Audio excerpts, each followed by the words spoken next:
Ndugu mpenzi mtazamaji wa chaneli yetu hii ya Francademy, kwa sasa tutaendelea na somo la hisabati ambapo tutaendelea na zoezi la 27 ambalo lina maswali yafuatayo.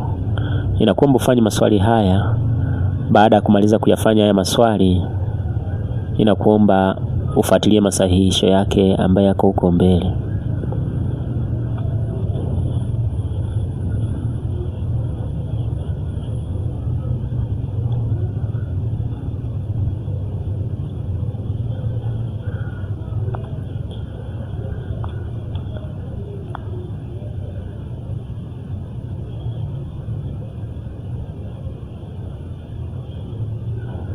Sasa tuangalie swali la kwanza. Tuangalie masahihisho. Tuangalie swali la kwanza ambalo lilikuwa nasema kwamba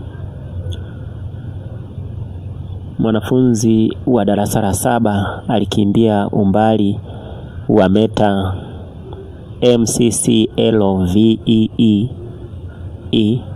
kuzunguka uwanja wa mpira.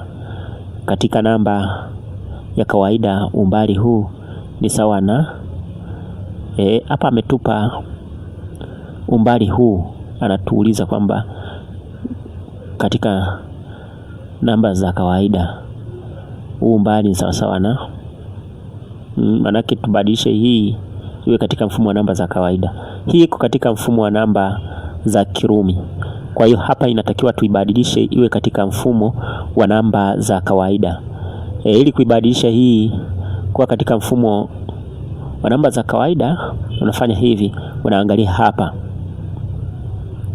Hapo unaangalia hapa, M maana yake ni 1000. M huwa ni 1000. Alafu C moja ni 100, C mbili, C zikiwa mbili ni 200. Kwa hiyo hii 1000 inafuatiwa na C mbili, maana yake ni 200. Kwa hiyo ni tunaandika 2, 1000 tunaandika 2. Alafu L maana yake ni 50. Kwa hiyo hapa tunaandika 5. Alafu VEE, yani V inayofuatiwa na E3 ni 8, ni 8. Kwa hiyo hapa ni 1258. Kwa hiyo katika namba za kawaida umbali huu ni sawa na meta 1258. Sasa twende swali la pili ambalo linasema kwamba meta 24 ni sehemu gani ya meta 36?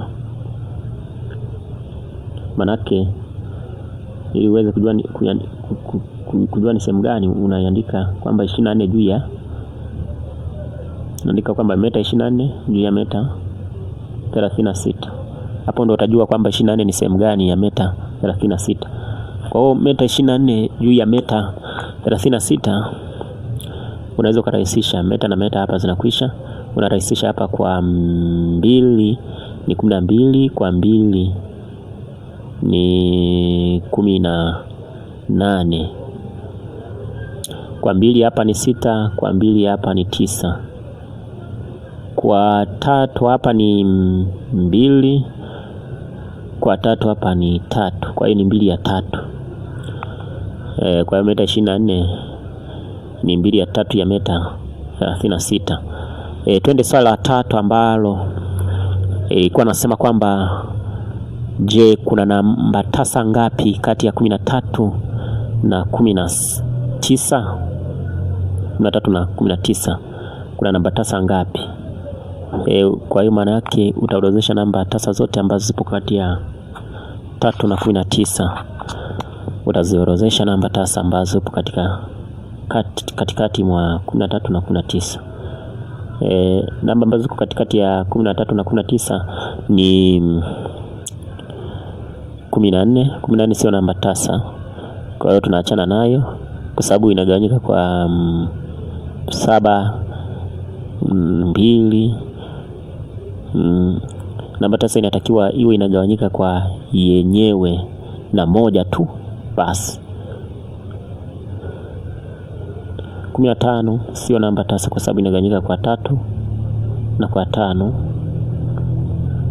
16 sio namba tasa kwa sababu yenyewe inagawanyika kwa 2, kwa 8, kwa 4. Twende nyingine ni 17. 17 hii ni namba tasa kwa sababu yenyewe inagawanyika kwa yenyewe na moja tu, haigawanyiki kwa namba yoyote ile bila baki. Kwa hiyo ni 17 hapa. 17 ni namba tasa.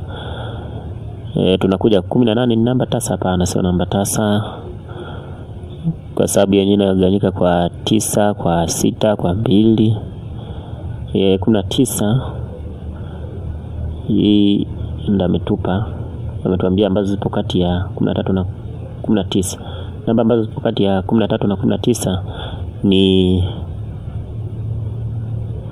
17 peke yake. Namba tasa ambayo ipo kati ya 13 na 19 ni 17 tu. Kwa hiyo kuna namba tasa moja kati ya 13 na 19. Kuna namba tasa moja tu. Twende swali lingine ambalo linasema kwamba badili 12.5 asilimia kwa desimali. Badili 12.5 asilimia kwa desimali. Ili kubadilisha hii kwa desimali unafanya namna hii. Andika 12.5 asilimia ni sasa na andika 12.5 juu ya 100. Kwa hiyo hapa itakuwa ni 12.5 ugawanye kwa 100 juu ya 1. 12 mara 2 ni 24, ujumlishe 1 25 juu ya 2. Hii alama ya kugawanya na badilika inakuwa kuzidisha, alafu 1 inapanda juu, 100 inashuka chini. Alafu ndo unarahisisha kwa 25 hapa ni 1, kwa 25 hapa ni 4. Hapa ukizidisha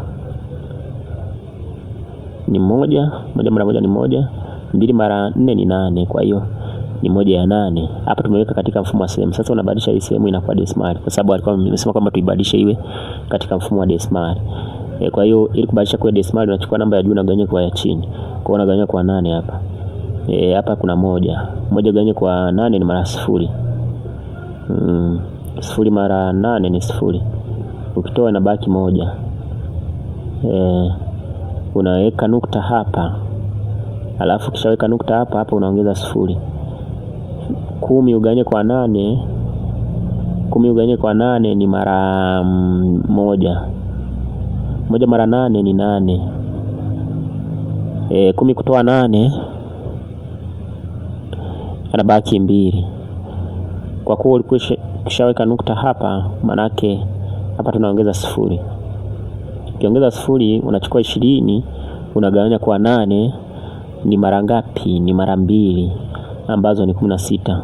Ukitoa hapo inabaki 4. Kwa kuwa tushaweka nukta huko inaturuhusu kuongeza 0 hapa. Kwa hiyo unachukua 40 unagawanya kwa 8. 40 kugawanya kwa 8 ni mara 5. 5 mara 8 ni 40. Ukitoa hapo zinakwisha. Twende swala la 5 ambalo kwamba na sentimita 30 kwa 5 jibu liwe katika sentimita. Natakiwa tuzidishe hapo. Tumepewa mita 7. Mita 7 tukapewa na sentimita 30. Mita 7 ikawa sentimita. Kwa mita 7 ni sawa na sentimita ngapi? Badilisha hii mita 7 kwa sentimita, unaweza kutumia hii kanuni inayosema kwamba kofia huuzwa dukani mwa Daudi senti 100. Ambapo unaandika hivi. Unaangalia mita na sentimita ziko wapi. Mita iko hapa, sentimita iko hapa. Kwa hapa kwa sentimita unaweka, alafu hapa unaweka 0. Kwa hiyo hapa maana yake uhusiano uliopo kati ya mita na sentimita ni kwamba ni mita moja ni sawa sawa na sentimita 100. Je, hiyo mita 7 ambayo tulikuwa tumepewa ni sawa na sentimita ngapi? Unafanya cross multiplication. Kufanya cross multiplication hapa itakuwa ni 7 mara sentimita 100. Mita 7 mara sentimita 100 ugawanye kwa hii ambayo ina nyenzake, hii mita 1. Mita na mita hapa zinakwisha, anabaki 7 mara mara sentimita 100. 7 mara sentimita 100 ni 700, ni sentimita 700. Kwa hiyo hapa ni sentimita 700. Kwa hiyo maana yake hapa tuna sentimita 700 ujumlishe sentimita 30, ambapo inakuja 730 ni sentimita 730. Sasa hii ndio inatakiwa tuizidishe kwa 5. Tukizidisha kwa 5 tutapata jibu.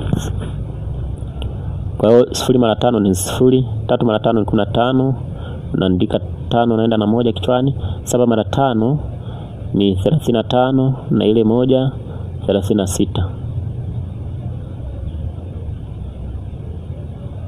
Kwa hiyo hapa ni sentimita 3650.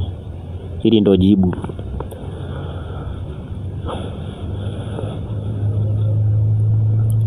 Kwa hiyo